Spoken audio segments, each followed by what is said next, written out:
الرحمن الرحیم، نیک اعمال کے لیے بہترین دنوں سے فائدہ اٹھائیے۔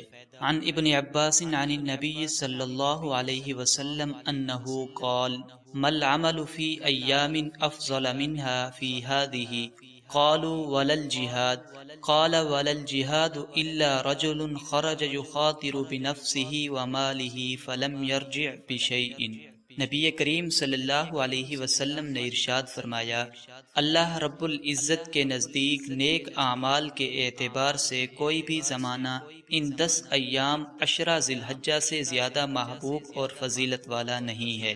پوچھا گیا، اے اللہ کے رسول، کیا اللہ کی راہ میں جہاد کرنا بھی ان ایام کی عبادت سے زیادہ فضیلت نہیں رکھتا؟ آپ صلی اللہ علیہ وسلم نے فرمایا، ہاں، جہاد فی سبیل اللہ بھی اس سے زیادہ فضیلت نہیں رکھتا، مگر اس آدمی کا جہاد ان ایام کی عبادت سے بہتر ہے جو اپنی مال و جان لے کر جہاد کے لیے نکلے اور ان میں سے کچھ بھی واپس نہ لائے۔